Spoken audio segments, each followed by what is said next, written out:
Railway NTPC PYQ series lecture number 5। आज की इस चर्चा में हम मध्यकालीन भारतीय इतिहास से जुड़े कुछ बहुत ही महत्वपूर्ण बहुविकल्पीय प्रश्नों का विश्लेषण करेंगे। हाँ, बिल्कुल, जो परीक्षा की दृष्टि से बहुत महत्वपूर्ण है। तो हम एक एक करके हर प्रश्न और उसके समाधान पर विस्तार से बात करेंगे। चलिए तो शुरू करते हैं। पहला प्रश्न, प्रश्न संख्या 1। बादामी के चालुक्यों की स्थापना किसके द्वारा की गई थी? और विकल्प है ए पुलिकेशन प्रथम, बी मंगलेश, सी विक्रमादित्य प्रथम या डी कीर्तिवर्मन प्रथम। इसका सही उत्तर है विकल्प ए, पुलकेशन प्रथम। हाँ, पुलिकेशन प्रथम। अब इसकी थोड़ी व्याख्या देखते हैं। बिल्कुल, तो संस्थापक तो पुलिकेशन प्रथम थे, लेकिन एक और पूर्वी चालुक्य राजवंश था, वेंगी का। हाँ, उसके संस्थापक थे कुब्ज विष्णुवर्धन, जो असल में पुलिकेशन द्वितीय के भाई थे। अच्छा, और इन चालुक्यों की राजधानी थी बादामी, जिसे वातापी भी कहते हैं, कर्नाटक में। सही कहा।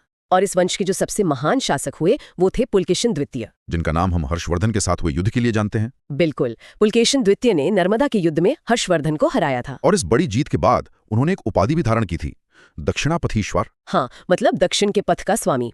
और ये सारी जानकारी हमें मिलती है ऐहोल शिलालेख से, जिसकी रचना उनके दरबारी कवि रवि कीर्ति ने की थी। सही।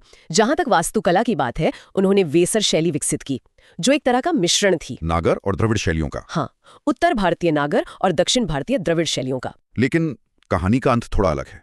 पुलकेशन द्वितीय को भी हार का सामना करना पड़ा था, पल्लव राजा नरसिंह वर्मन प्रथम से। बिल्कुल, जिन्होंने तब वातापी कोंडा की उपाधि धारण की थी। तो ये याद रखना महत्वपूर्ण है कि पुलकेशन द्वितीय ने हर्षवर्धन को हराया था, और उनके दरबारी कवि रवि कीर्ति द्वारा रचित ऐहोल शिलालेख उनकी विजयों का एक प्रमुख स्रोत है। चलिए अब अगला प्रश्न देखते हैं। प्रश्न संख्या 2।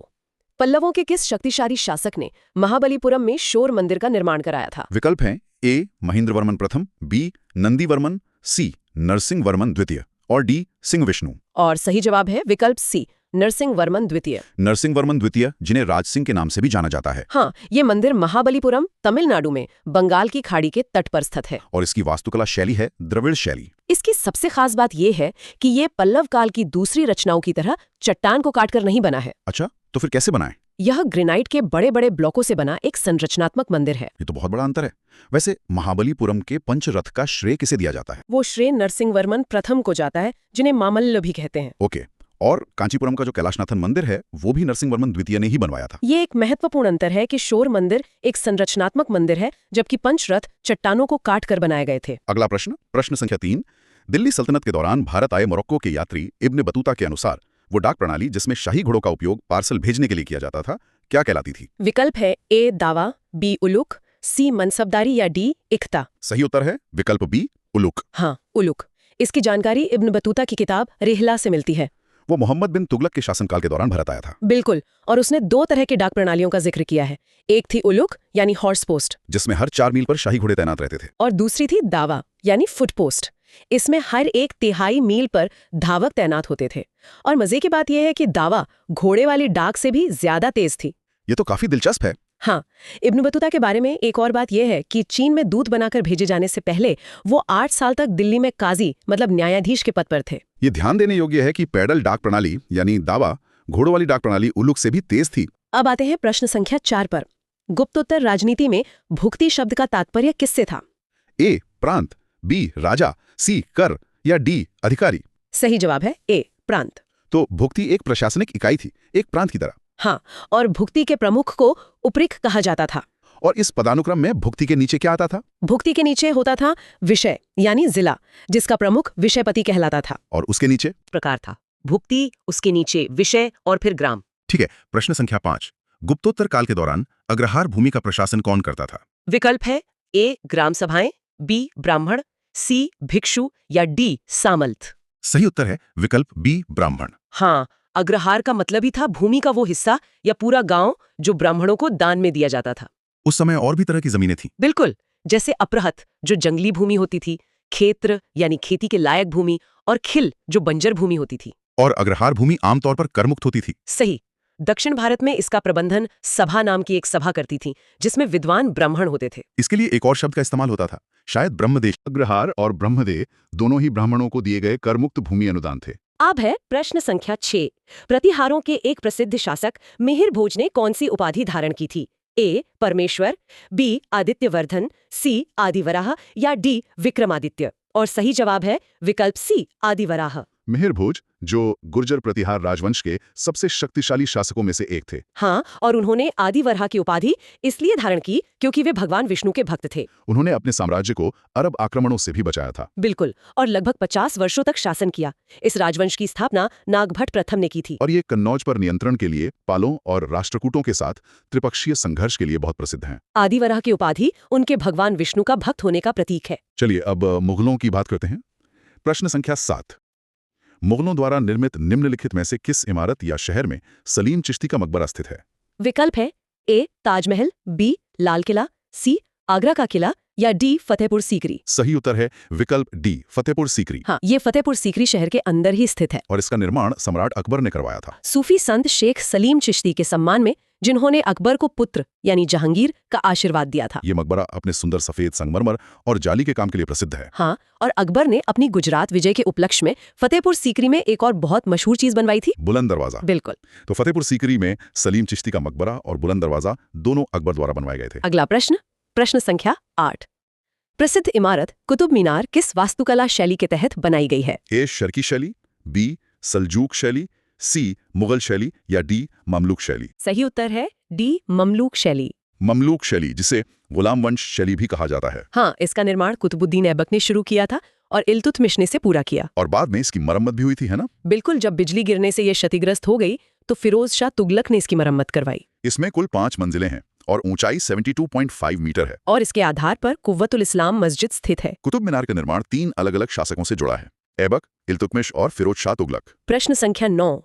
इस्लामी शासकों के शासनकाल में निम्नलिखित में से कौन सी एक निजी इमारत होती थी? विकल्प ए पुल, बी दीवाने खास, सी सराय, डी कटरा। सही उत्तर है बी दीवाने खास। जैसा कि नाम से ही जाहिर है, इसका मतलब है निजी दर्शकों का हॉल। हाँ, इसका उपयोग राजा और उनके मंत्रियों या फिर विशेष अतिथियों के बीच निजी बैठकों के लिए किया जाता था। और आम जनता के लिए? आम जनता के साथ बैठकों के लिए दीवाने आम का उपयोग होता था। और ये इमारतें हमें लाल किला, आगरा का किला और फतेहपुर सीकरी जैसी जगहों पर मिलती हैं। दीवाने खास निजी बैठकों के लिए था, जबकि दीवाने आम सार्वजनिक बैठकों के लिए। प्रश्न संख्या 10। अजमेर में 2.5 दिन का झोंपड़ा निम्नलिखित में से किस राजवंश के काल में बनाया गया था? विकल्प है ए खिलजी वंश, बी लोदी वंश, सी तुगलक वंश या डी गुलाम वंश। और सही उत्तर है विकल्प डी गुलाम वंश। हाँ, यह अजमेर राजस्थान में स्थित है। और इसके निर्माता थे कुतुबुद्दीन ऐबक, जो गुलाम वंश के संस्थापक थे। और ये मूल रूप से एक संस्कृत कॉलेज था, जिसे बाद में मस्जिद में बदल दिया गया। मतलब ये इंडो इस्लामिक वास्तुकला का एक शुरुआती उदाहरण है। यह महत्वपूर्ण है कि 2.5 दिन का झोंपड़ा मूल रूप से एक संस्कृत कॉलेज था। प्रश्न संख्या 11। निम्नलिखित में से किस वास्तुकला का निर्माण औरंगजेब द्वारा किया गया था? ए बीबी का मकबरा, बी हुमायूं का मकबरा, सी कुतुब मीनार या डी ताजमहल। सही उत्तर है ए बीबी का मकबरा। हाँ, ये औरंगाबाद में है और ताजमहल के मॉडल पर आधारित है। इसे दक्कन का ताज भी कहते हैं। बिल्कुल। औरंगजेब के बनवाए कुछ और स्मारकों में दिल्ली के लाल किले के अंदर मोती मस्जिद और लाहौर में बादशाही मस्जिद शामिल है। लेकिन औरंगजेब के समय की वास्तुकला उतनी अलंकृत नहीं थी। हाँ, वो थोड़ी कम अलंकृत हो गई थी। औरंगजेब ने बीबी का मकबरा, लाल किले में मोती मस्जिद और बादशाही मस्जिद का निर्माण कराया। प्रश्न संख्या 12। दिल्ली सल्तनत का कौन सा शासक 1292 ईस्वी में भिलसा यानी विदिशा के अभियान से जुड़ा था? विकल्प हैं ए उलुग खान, बी अलाउद्दीन खिलजी, सी इल्तुतमिश या डी गाजी मलिक। सही जवाब है बी अलाउद्दीन खिलजी। अलाउद्दीन खिलजी ने 1292 में भिलसा पर हमला किया था, लेकिन तब वो सुल्तान नहीं था। सही कहा। उस समय जलालुद्दीन खिलजी का शासन था। बाद में वो खिलजी वंश का सबसे शक्तिशाली विस्तारवादी शासक बना। उन्होंने अलाई दरवाजा और सीरी किले का निर्माण भी कराया था। अलाउद्दीन खिलजी ने भिलसा पर हमला तब किया था जब वो सुल्तान नहीं था। ठीक है। प्रश्न संख्या 13। कृषि के विकास के लिए मोहम्मद तुगलक द्वारा खोले गए नए विभाग का नाम क्या था? ए दीवाने विजारत, बी दीवाने कोही, सी दीवाने कज़ा या डी दीवाने रिसालत। और इसका सही उत्तर है बी दीवाने कोही। इस विभाग का पूरा नाम था दीवाने अमीर कोही। और इसका उद्देश्य था ज्यादा से ज्यादा जमीन को खेती के लायक बनाना। हाँ, और किसानों को सोंधर या तकावी नाम से कृषि ऋण भी प्रदान करना था। उस दौर में और भी विभाग थे। बिल्कुल। दीवाने विजारत वित्त विभाग था, दीवाने कज़ा न्याय विभाग, दीवाने रिसालत धार्मिक मामलों का विभाग था, और एक दीवाने रियासत भी था जो बाजार नियंत्रण के लिए था, जिसे अलाउद्दीन खिलजी ने स्थापित किया था। तो दीवाने को ही एक कृषि विभाग था जिसका उद्देश्य किसानों को ऋण प्रदान करना था। प्रश्न संख्या 14।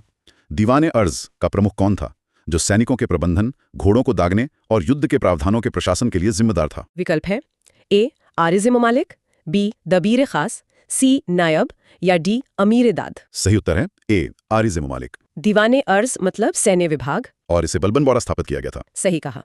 एक और विभाग था दीवाने इंशा, जो शाही पत्राचार देखता था। उसका प्रमुख दबीर खास होता था। और बलबन ने सिजदा और पैबोस जैसी प्रथाएं भी शुरू की थी। दीवाने अर्ज सैन्य विभाग था जिसे बलबन ने स्थापित किया था और इसका प्रमुख आरिज़ मुमालिक था। अब प्रश्न संख्या 15, जो हम पहले भी थोड़ा जिक्र कर चुके हैं।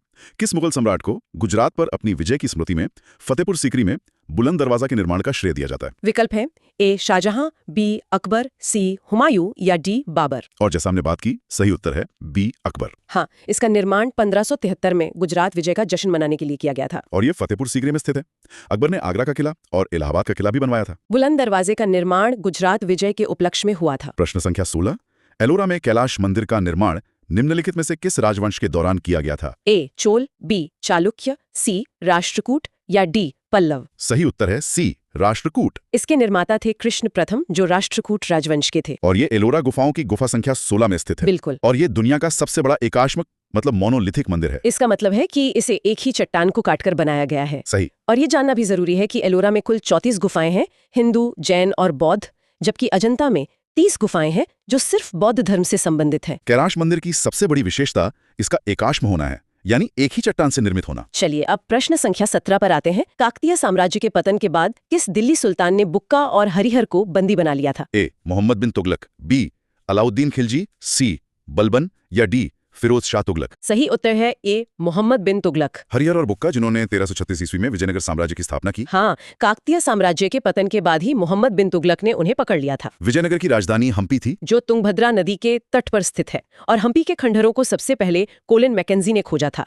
हरिहर और बुक्का को पहले मोहम्मद बिन तुगलक ने बंदी बनाया था और बाद में इन्होंने विजयनगर साम्राज्य की स्थापना की। प्रश्न संख्या 18, भारत के हम्पी में स्थित हजारा राम मंदिर की स्थापना किस काल में हुई थी? विकल्प है ए 11वीं शताब्दी की शुरुआत, बी 19वीं शताब्दी की शुरुआत, सी 15वीं शताब्दी की शुरुआत या डी 13वीं शताब्दी की शुरुआत। सही जवाब है सी 15वीं शताब्दी की शुरुआत। ये हम्पी में है और इसका श्रेय या तो देवराय प्रथम को या फिर देवराय द्वितीय को दिया जाता है। हाँ, और ये रॉयल सेंटर में स्थित है, जबकि जो विरूपाक्ष मंदिर है वो पवित्र केंद्र में है। ये मंदिर अपनी नक्काशी के लिए बहुत प्रसिद्ध है, जिसमें रामायण के दृश्य दिखाए गए हैं। हजारा राम मंदिर अपनी रामायण आधारित नक्काशी के लिए विशेष रूप से जाना जाता है। प्रश्न संख्या 19, पल्लवों के अधीन ब्रह्मदेय गांव में स्थानीय सभाओं का प्रबंधन मुख्य रूप से किस जाति द्वारा किया जाता था? ए ब्राह्मण, बी क्षत्रिय, सी शूद्र या डी वैश्य। और इसका सही उत्तर है ए ब्राह्मण। हाँ, जैसा हमने पहले भी बात की, ब्रह्मदेय गांव ब्राह्मणों को उपहार में दिए गए गांव थे। और इनका प्रबंधन सभा द्वारा होता था, जिसमें विद्वान ब्राह्मण शामिल थे। उस समय और भी तरह की सभाएं थीं, जैसे उर जो आम लोगों की सभा थी और नगरम जो व्यापारियों की सभा थी। और उत्तर मेरूर शिलालेख से इन सभाओं के सदस्यों को चुनने की एक लॉटरी प्रणाली का भी पता चलता है। सभाओं के 3 मुख्य प्रकार थे, उर,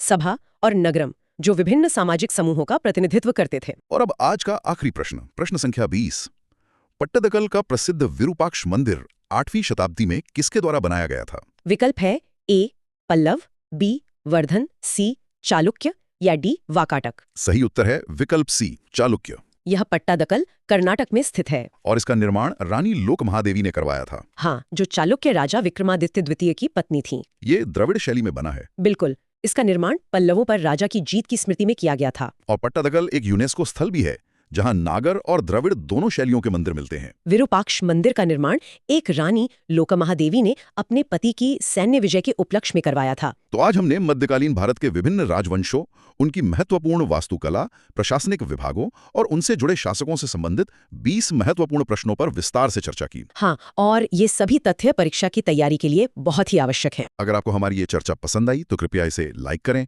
हमारे चैनल को सब्सक्राइब करें, अपनी राय कमेंट्स में बताएं और इसे अपने दोस्तों के साथ